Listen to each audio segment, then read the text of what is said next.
大家好，欢迎您收看由鲁南制药舒尔佳独家冠名播出的职场健康课，舒尔佳减脂减肥，健康到家。我是主持人李宇飞。观众朋友，拿起手机扫描屏幕下方的二维码，关注我们的官方微信平台，您就可以参与节目的问答，也可以了解有关节目的更多信息。夏天到了，天气真的是酷暑难耐，于是很多人呢都会选择尽量减少出门，而是躲在家里或者是办公室里，享受空调带给我们的凉爽。但是据我了解呢，最近医院的急诊室里却出现了一种高发的疾病，这是一种什么病呢？让我们赶紧请出今天的主讲嘉宾，让我们有请北京同仁医院急诊科主任丁宁丁主任，有请。您好，丁主任。您好，欢迎欢迎。丁宁，北京同仁医院急诊科主任、神经内科主任医师，海峡两岸医药卫生交流协会急诊分会副主任委员。那主任，刚才我讲到呢，现在在急诊室有一种疾病特别高发，究竟是一个什么病呢？今天呢，我给大家带来一个神秘的物品，与今天的话题有关。好，我们来看一下啊。好，就是这个是吗？哦，这第一个道具呢，是一面小镜子，是吧？那其实呢，丁主任也要告诉我们一个他的患者的真实的案例。我们呢已经把它拍成了一段视频，一起来看一下这个短片。小张今年26岁，从毕业后就进入一家电视节目制作公司，从事电视节目后期制作工作。小张在我这儿工作4、5年了，也做过不少项目，也积累了不少工作经验。他人呢也踏实肯干。前不久我才刚给他升了项目主管。最近手中的一个项目进行到了最后阶段，不断的讨论，不断的修改，已经持续了快半个月了。这是我接到的第一个大项目，工作很忙很累，我压力挺大的，但是我想尽力把它做到最好。这天，小张来到公司，外面太热了，骑车起了一身汗，进了公司，直接站到了空调出风口，一阵猛吹。几分钟后，总算凉快下来，猛喝几口冰水，立马投入到工作中了。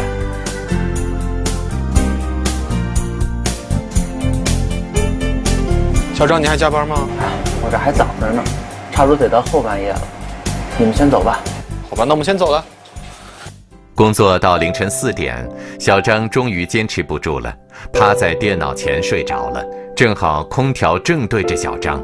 第二天早上醒来，小张忽然觉得不对了，嘴和脸都不听使唤了，赶紧跑到卫生间照镜子。一贯沉着的小张这时也慌了，我这脸到底是怎么了？那丁主任，其实刚才看到小张的这段经历啊，我觉得太熟悉了，因为电视工作者很多人都会这样的。但是那小张出现这么一个情况，就是嘴啊、脸都不听使唤了，是不是就我们常说的嘴眼歪斜，叫歪脸呢？是这种病吗？可以这么说吧。从医学角度来说呢，医学术语就是我们叫周围性面神经麻痹，也叫周围性面瘫，俗称的咱们就是面瘫。那么到底是什么是面瘫？怎么就会突然间一夜之间就变成这样了呢？这面瘫啊，要说起面神经麻痹，我们叫周围性面瘫，那要从它的这个了解一下面神经的分布和它的功能。我们这里有一个模型，有一模型，这个暗红色的这些呢都是一个面神经，这是一个腮腺，这分布的面部，它分布的区域呢，主要这个它的功能主要是分运动纤维和感觉纤维。运动主要管咱们的面部的肌肉的活动，比如是张嘴、微笑等等。还有一个呢，感觉呢，它比较特殊，它管咱们舌前2/3的一个感觉。所以呢，它的就是功能分布。如果它出现了障碍，那么这情况下呢，病人就会出现面神经麻痹。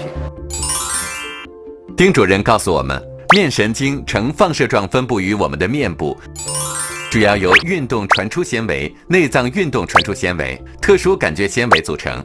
运动传出纤维主要支配我们的面部表情，比如张嘴、微笑。内脏运动传出纤维支配泪腺和唾液腺分泌，也就是我们的眼泪和唾液。特殊感觉纤维负责舌前2/3的味觉。那面神经出现了什么问题会导致面瘫呢？我们继续听丁主任的讲解。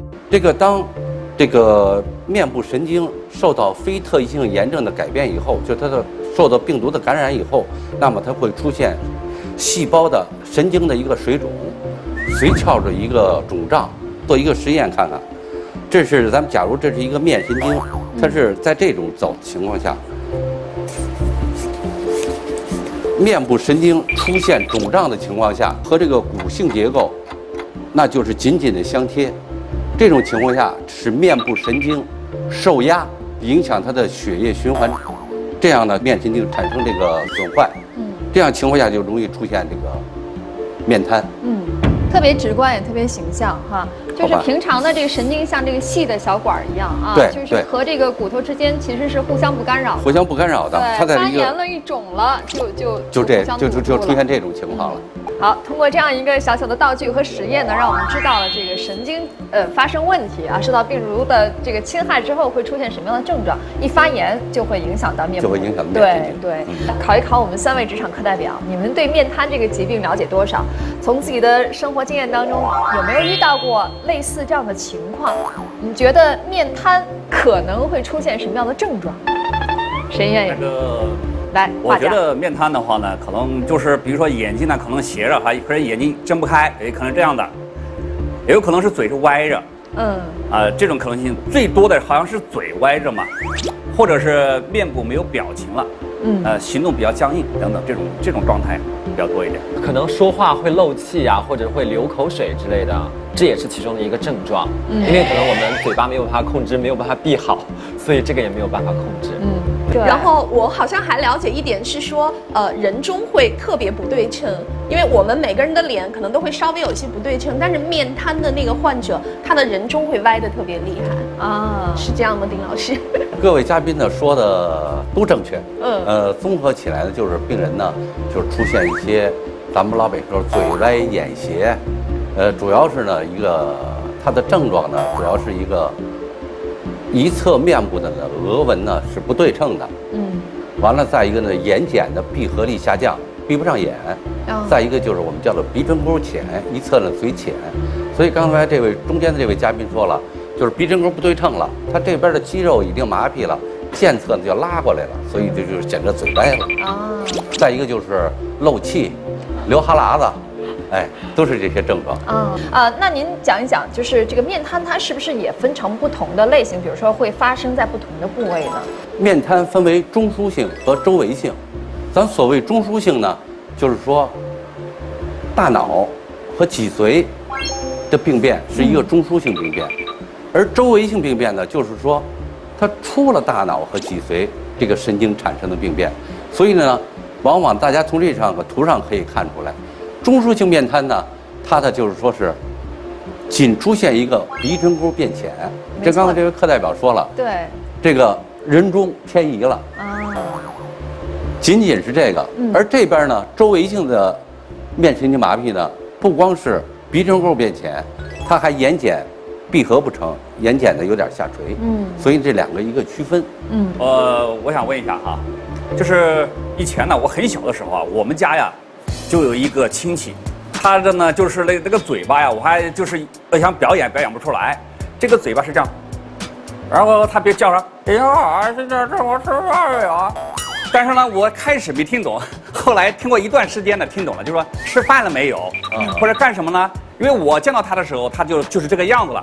后来我就问我们家人，我说，咱们呢有一个那个叔叔会怎么是这样的哈？他嘴巴怎么歪了哈？讲话也还能讲得出来啊。他是那个中风了，他说他是中风了。后来的话呢，说是面瘫，这个到中风和这个面瘫之间又是一个什么关系呢？说起中风和面瘫呢，这张图大家可以看出来，这个圆形的结构就咱们一个大脑和小脑，看这个黑色的箭头和红的那点交叉，它那点的病变，就是一个中枢性病变，没有出脑袋呢，没出颅呢，所以它的病变呢，就是说是。仅仅出现一个鼻唇沟变浅，就是人中啊，咱们偏移了。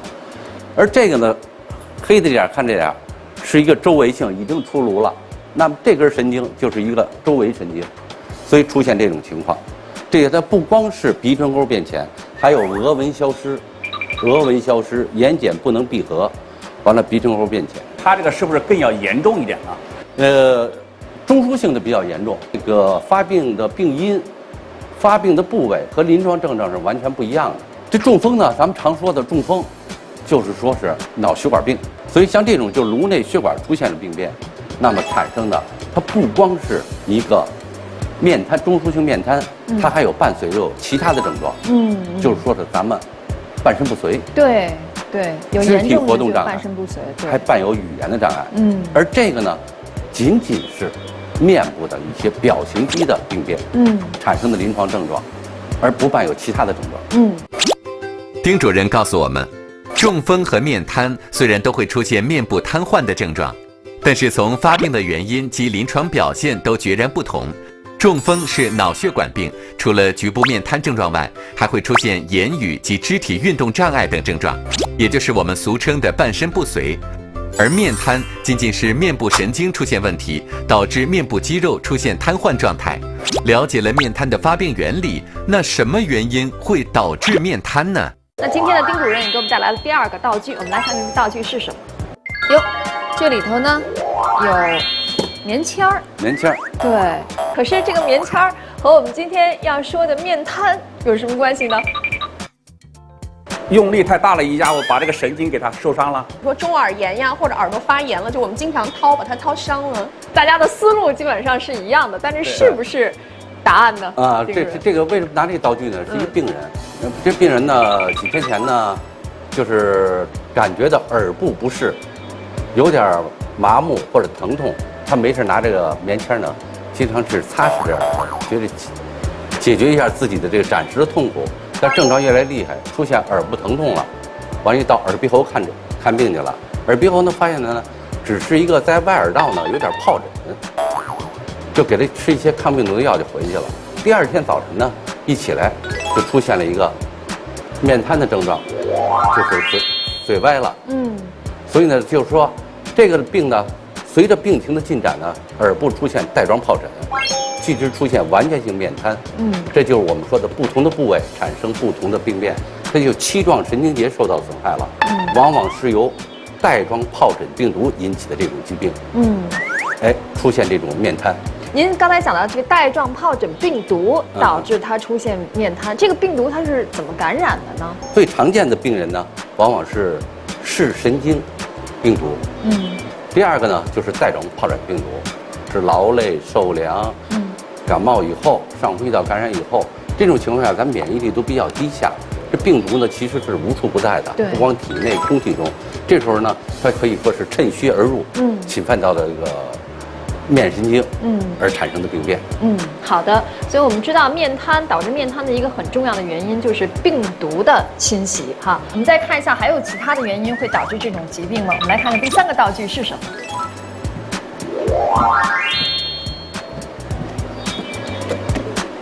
这第三个道具呢，对，针管儿，而且很细哈，这让我想起了在医院那个，比如说打一些什么青霉素啊，做皮试的那种针，很细很小。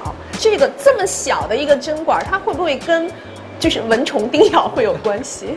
这种针管我用过，是那个，因为我们靠脸吃饭，脸上需要做一些美容啊、微整形，对，打一些东西用的就是这种针管，所以我见过。对啊，三个课代表给出了三个完全不同的答案。那么这个针管和我们今天说的面瘫到底有什么关系呢？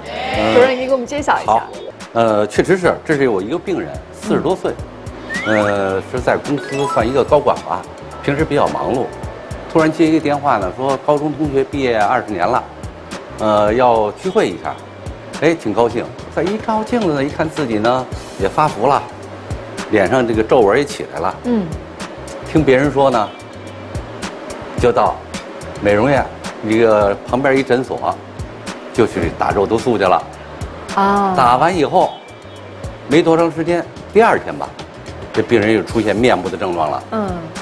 真的会出现这种症状。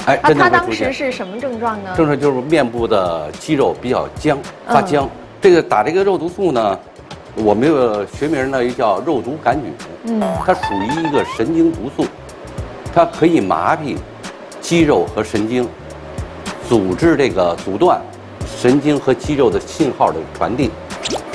产生呢这个肌肉的一个松弛性的麻痹，是可以消除皱纹的，所以可以起到美容的作用。但是呢，你注射的部位不对，或注射的剂量过多，往往产生这个副作用，就出现面瘫的症状啊。您回答很正确，很正确啊。所以我们郭靖，你先给自己拿出一个这个对正确的象征，有鲁南制药瘦尔佳独家为我们提供的一个玩偶佳佳，恭喜你，谢谢。因为我这个是有现身说法的，因为我之前也打过这种针，但是我没有那么严重，可能就是面部比较僵硬一点。但是我有一个女生朋友也是，她去的那个地方可能不是很正规，然后医生的那个手法呀，可能都不是个医生，对，因为可能就是一个美容院。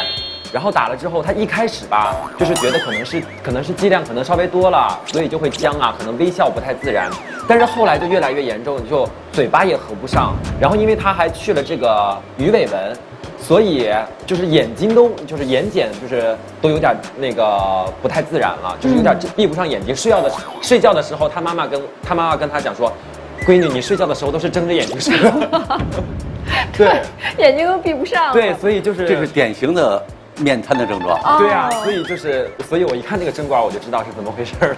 如果注射这种叫做肉毒杆菌哈，最严重的后果是什么？就是面部僵硬吗？面部僵硬，还是也会引发像嘴眼歪斜这种？严重了可以。也会。哎，对，因为它的这个代谢时间比较长，3个月到半年。所以这种情况下呢，就是后遗症时间就比较长了。所以呢，还是要谨慎。是他去注射的那个地方就是因为资质不是很够，就跟他说你这个只能是等一等，等这个3到6个月，等它代谢完了之后，大概是4个月的时候吧，基本上就没有问题了。那段时间他基本上是没有办法去接戏的，也没有办法就是去工作。对啊，就没有收入了所以我也想问一下丁主任，其实现在不光是像郭靖啊，这是一个职业的需要啊，比如演员啊，或者说一些从事艺术类工作的，他必须要保证这个容貌的这个好看、年轻等等，上镜啊，所以要打这个。那可能一些爱美人士现在很多人都去做这个，那是不是很容易会引发面瘫？但是可以说是就是爱美之心，人皆有之。这个演员呢，尤其演员作为一个公众的一个形象，公众人物对，公共人物呢要保持自己一个良好的形象。其实是偶尔呢去做点美容呢，应该是无可厚非的。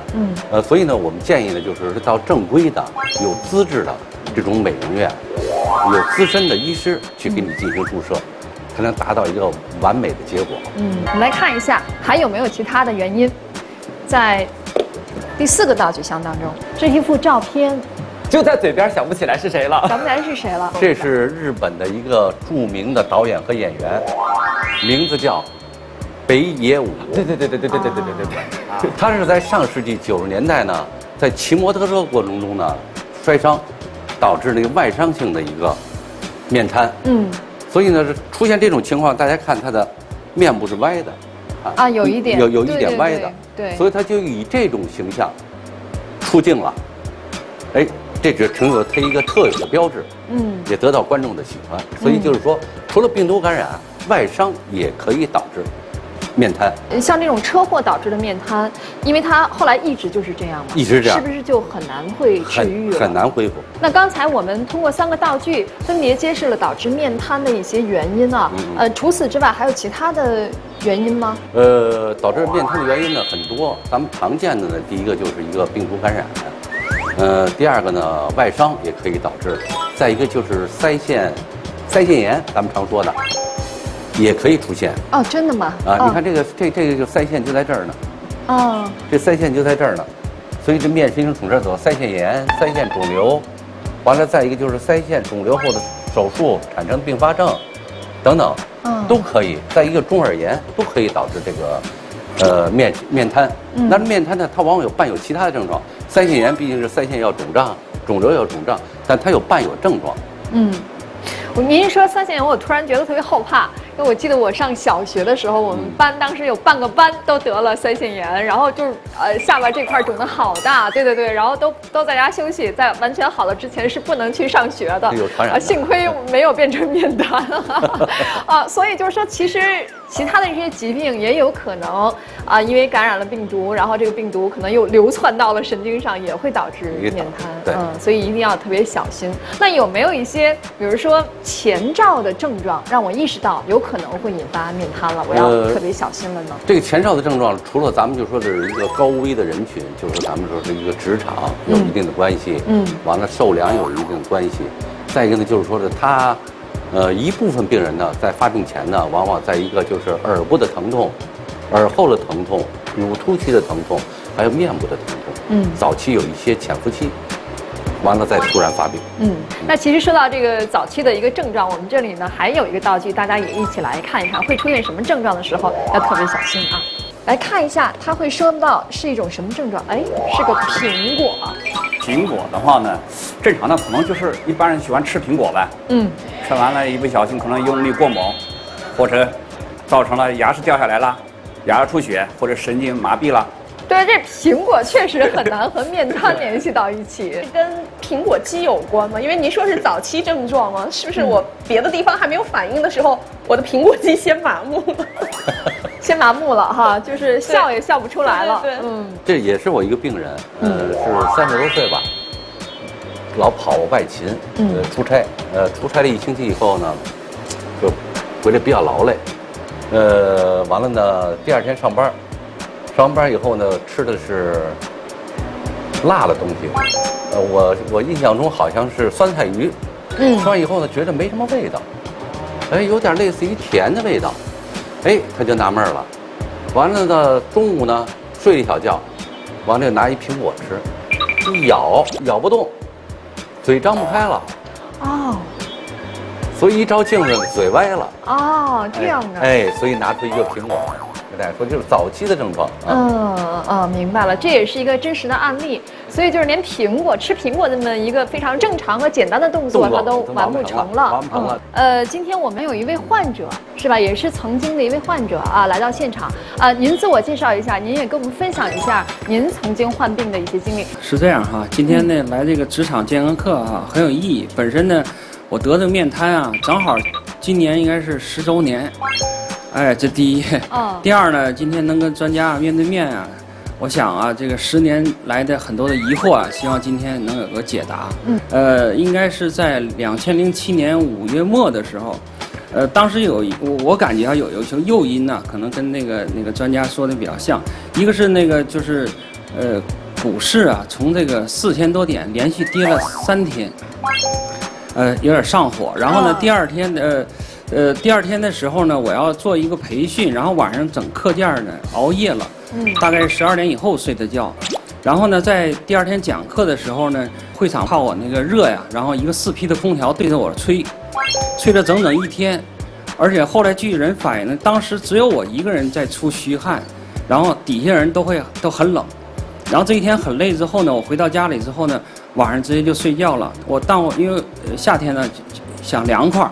然后呢，开的窗和门叫对堂风，然后呢，第2天的上午的时候就有那个感冒的症状，当感冒了，吃了那个一些治感冒的药，然后下午呢，一个朋友请我吃饭的时候，我就发现吃这个牛排是没有味道，我说你怎么请我吃饭不放盐呢？他说已经放盐了，这有味道面神经呢，它往往是不同的部位受损，会出现一个不同的临床症状。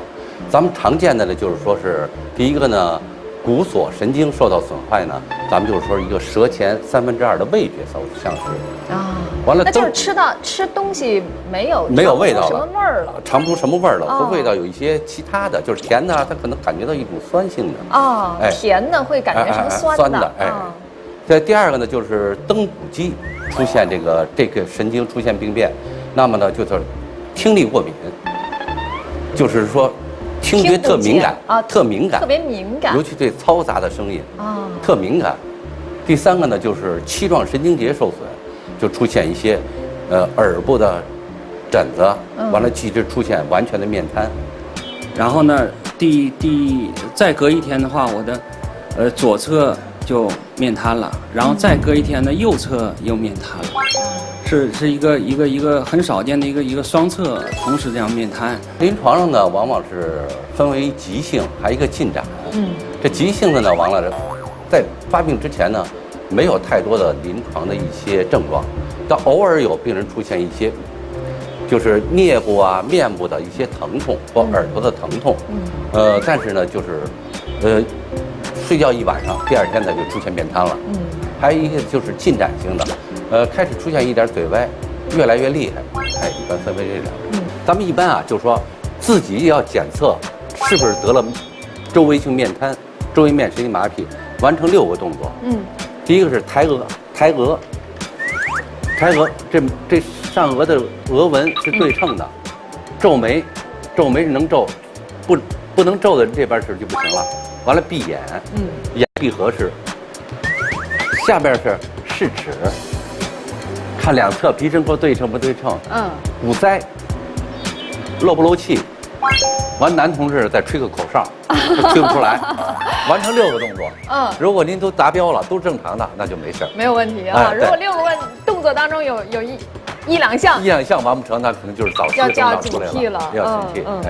但我有一个问题，为什么很多人都是睡了一觉，然后或者趴那儿睡着了啊，再一醒过来一照镜子，不对了，为什么会这样？不会就是白天就是突然之间正常说着说话，面瘫了，为什么不会这样呢？确实是啊，我觉得是由于呢在夜间呢入睡的情况下，人体的各种代谢都比较低，完了此时呢免疫力比较低，这种情况下呢病毒呢趁虚而入，就你抵抗力低的时候，免疫力低的时候，所侵蚀你的面神经，最后早晨起来出现症状了。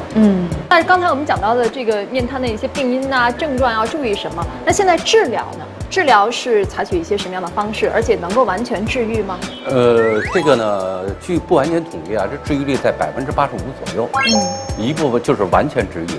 它治疗的原则，刚才咱们同事也看了，就是第一，首要的要改善它的局部的炎症，消除它的水肿，促进它的循环。所以呢，第一个，从西医角度来说，首先要一个激素治疗。激素首要的目的就是改善它非特异性炎症和减轻它的水肿。大家不要一谈激素就谈虎变色，它是一个短期的3到5天就可以停了。完以后呢，把这个水肿消除，防止这种面神经跟这个骨质的一些粘连，这样呢你能达到治愈。第二个呢，咱们就是一个物理疗法，经常呢拿镜子去按摩，所以那个前面那个病人不能光被动去看，他得主动去按摩，促进功能恢复。再一就是理疗，理疗呢也改善它的循环。再一个，祖国的医学呢针灸，配以针灸治疗，都可以达到很好的一个目的。再一个呢，大家要注意，因为咱们这个病呢有一个典型的症状是眼睛不能闭合，尤其在晚上睡觉的时候，你眼睛是暴露的，所以呢容易引起暴露性的角膜炎。所以呢，就像这种情况下，一定要睡觉的时候把眼睛给盖住，或者呢，你点上点眼药膏，这样防止呢，这个角膜呢出现继发性病变。这种治愈率呢，一般在85%左右。治愈率85%，就是说完全治好，完全恢复正常，没有一点点的迹象，就好像什么都没有发生过哈。那为什么还有15%无法治愈呢？这个呢，有一个个人的身体的差异。第二个呢，就是治疗及时不及时，都可以导致。所以发现的越早，治疗的这个效果越好。效果越好。就非常想知道，就包括因为其实身边，同事也有过后来得面瘫，就得面瘫之后的第一时间，应当怎么办？我是到医院挂号，是挂西医啊、中医啊，是挂哪个科啊？是去针灸啊，还是去吃药啊？就我们脑海中没有概念，就是总是听别人说，哎，针灸好像就挺好，有人说那不用针灸就抹点那个鳝鱼血啊，是等等啊，也挺好。有的说那你赶紧去医院吧，哪儿治得好。所以说听的东西太多了。然后又有一个，刚才我听丁主任说的意思，还有一个时间的段，结果呢，不断的把这个自己的那个就是给耽误了。您得病的时候，首先去看的哪个科？是这样哈，就是我们小区啊，曾经有一个挂个牌的是面瘫研究所，是一个私人的，就脑海当中有这个没得病的时候有这个印象，然后得了病之后，就第一时间就是因为研究所嘛，这个我们都比较迷信这个研究机构嘛，然后就去了，然后主要是这个按摩和擦一些药水，然后几天就没有好的，哎不行了，那你去上医院吧，然后是这样才去的医院。是这样的，丁子。这是不是耽误了治疗的时间？这个就是说是刚才说一个选择的首先去看哪个科。作为我这个西医来说，首先第一个选择就是神经内科。必须是神经内科。神经内科给你一些综合性的治疗，随之后呢，辅助其他的，包括针灸理疗。这种情况下进行治疗好一些，所以还是要到正规的医院去就诊对，不要图方便，也不要这个迷信于它的名声，就近就治了，可能耽误了一个最佳的治疗的时间。后期呢，我也是，好像各种都尝试了，什么那个这散淤血呀、抹脸呐、针灸啊、拔罐子、敷药啊，然后按摩呀，然后也到医院吃过那个激素。然后还有抗病毒的药打过，然后最后一个还是，希望能知道，因为10年了嘛，就是以后还能治好嘛，还能笑出来嘛，就这些问题。像您这个10年的病人，刚才问能不能治愈？对，根据我们的临床经验呢，要说是不再发展的，基本上就维持现状。基本上就维持现状。目前没有太好的办法。就是说在恢复到没有发病之前，对，是很难的，因为时间太长了，10年。我也想问一下，您在这10年当中，后来有复发吗？还是一直没有治好，就一直是现在这种状态？大概是半年的情况和现在情况应该是差不多。没有复发过。有很多同事呢也是，得过面瘫，好像都跟吹空调有关系。就刚才我就想知道，就是吹完空调之后，如果避免面瘫，有没有别的办法，或者说必然一定会这样，就有没有预防的措施？因为呢，刚才咱们说了，就是说是在有一个特殊的一个人群，但这人群里也不见得100%得这病，与自身免疫力有一定的关系。所以像这种情况下，就是尽量避免这种在非常冷的环境下，或者是电风扇空调直接吹你，这种一种预防的，再增加自己对于自身的免疫力。发生了这个面瘫之后，就是对您的工作和生活会带来一些影响吗？应当讲是非常非常大的影响，因为本身虽然不是像主持人包括演员这种纯靠脸吃饭，但是呢，因为我们是做销售和做培训的，那么跟叫做笑脸迎客嘛，对啊。然后呢，笑不出来了嘛，就感觉好像给客户的感觉就是，你好像对我这么冷呢，不热情呢。实际上知道我的人知道呢，你这个是因为面瘫，然后笑不出来了是这样情况。所以说，而且呢是每一次呢经历一种治疗方法的时候都是充满希望，然后没治疗好的时候又绝望、失望，然后希望、绝望、希望、绝望，不断的这样打击。所以说。有曾经长达1年的时间就调整不过来，然后就休假，然后到处全国各地的就云游也好反正是排解心情吧。就得病之后，这个心态的打击确实是很大怎么能这个帮我们调节一下？这么多年，这个好像有些劲儿就没过去也算是为这个以后得病的这样的人，有一个指导的一个意义吧。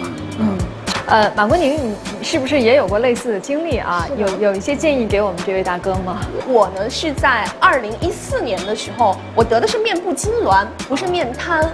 但是呢，它同样是一种很伤面子的病，然后它会抽搐，它不自主的，你不知道什么时候它整个脸就会抽搐起来，而且会很厉害。然后我在得了这个病的初期，就是在发现和进展期的时候，我整个人都是崩溃的。就是你最主要的症状是你焦虑，而且你急躁。就那个时候你会感觉到震惊，觉得委屈。为什么是你？对，为什么是我？就是，然后你还会感到绝望，心情像过山车一样。然后这个时候就会每天照镜子了，会一直在照镜子。然后这个时候我们所提的这种自卑感就会来了。就是我开始不太愿意见人，然后我也开始心情变得有些抑郁。我开始会觉得所有的人在所有的时候，他们都盯着我的脸，他们都在看我的脸怎么了，他们都会笑我，他们都会觉得很可怕。不要顾及自己的自我调整，不要太顾及自己的，就是说我笑不笑，跟正常人一样，正常心态，可能要好一些。比如说刚才那个日本那个演员名人，他就是因为这个面瘫了，所以成为名人了。比如说国际上还有一个大腕级的明星叫史泰龙，啊，听说他的面部就是面瘫，对，他是面瘫，对他一直就是没有笑容，正是因为没有这个笑容才让他感觉他就是一个当代的一个非常的一个硬汉。所以要往积极的方面去想。对，我还有一个朋友，就是他是有一次他是就是爱打网络游戏嘛，然后打到晚上，然后就趴在桌子上睡着，然后就得过一次面瘫。那就像这种已经得过一次面瘫的，会不会就是比较容易复发，或者是再得这种病的机会会比较大一点？这个呢，就是具体呢没完全统一，但是得过一次，这是得第二次可能性是有的。我有一个病人，是我的病人，是将近30多岁了，得了3次了面瘫。那经过呢，开始年轻，一得病就赶紧来，治疗很及时。第4次得病的时候，症状不是那么太厉害，那怎么办？他自己有的剩药，因为得了几次病了嘛，剩药久病成医了。哎，就自己吃，吃完以后1星期以后呢，不见好，症状加重了，就赶紧来医院。我们就综合治疗，包括激素啊、维生素啊、就是活血呀、针灸啊等等各种治疗，但是呢，病情最后没得到完全的缓解，留下一定的后遗症。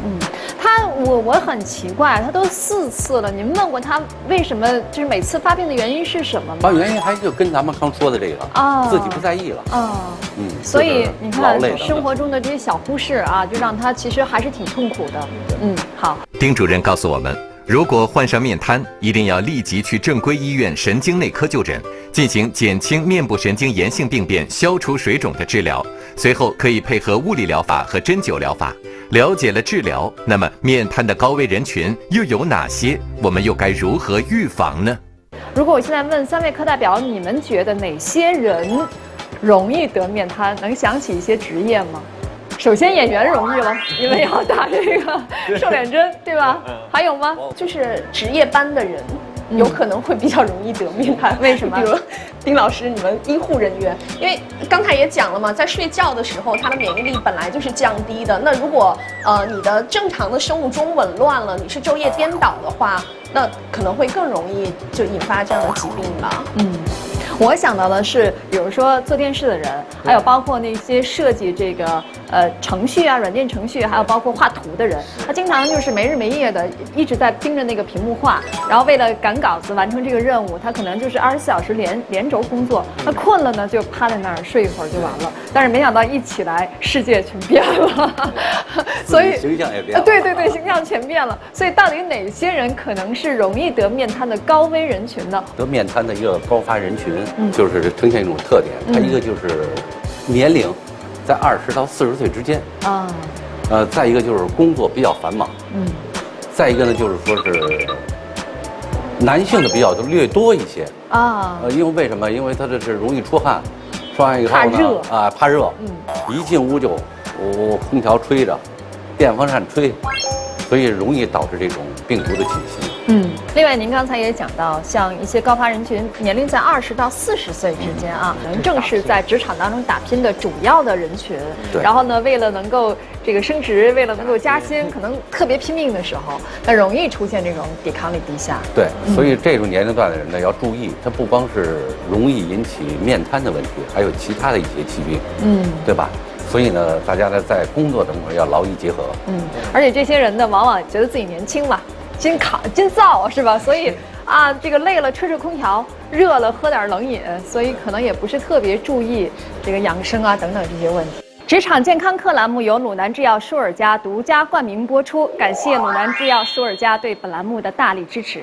那我们今天呢讲的这个面瘫这个病虽然它不是一个要命的病，我们并不觉得它很凶险，可是呢，如果真的得了这个病，还是挺痛苦的，尤其是。